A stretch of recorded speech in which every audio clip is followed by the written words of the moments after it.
দেশের ওপর দিয়ে শক্তিশালী তাপপ্রবাহ বয়ে যাচ্ছে।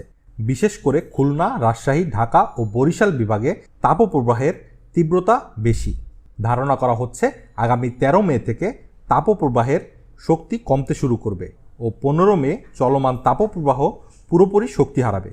তবে খুলনা, রাজশাহী, বরিশাল, রংপুর ও ঢাকা বিভাগের কিছু এলাকায় তাপপ্রবাহ 15 মে পর্যন্ত সক্রিয় থাকতে পারে, যা আগামী 13 মে পর্যন্ত তীব্র থাকতে পারে।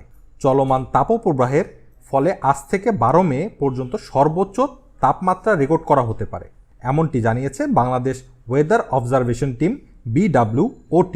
সেই সঙ্গে আজ থেকে 12 মের মধ্যে তাপমাত্রা সর্বোচ্চ পর্যায়েও উঠতে পারে বলে জানিয়েছে এই সংস্থাটি আরও জানায়, চলমান এই তাপপ্রবাহের পরপরই দেশের দিকে একটি ক্রান্তীয় বৃষ্টি বলয় আসবে, যা আগামী 13 মে থেকে দেশের ওপর সক্রিয় হতে পারে এবং আগামী 15 মে থেকে দেশের অনেক এলাকায় অধিক সক্রিয় হতে পারে।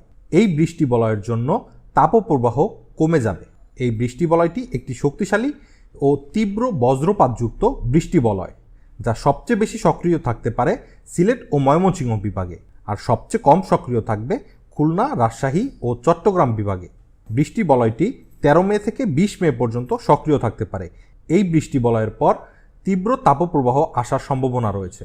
BWOT জানায়, বঙ্গোপসাগরে ঘূর্ণিঝড় সৃষ্টির জন্য অনুকূল পরিবেশ সৃষ্টি হচ্ছে। মে মাসের তৃতীয় সপ্তাহে বঙ্গোপসাগরে ঘূর্ণিঝড়ের জন্য প্রয়োজনীয় সকল প্যারামিটার উপস্থিত থাকতে পারে।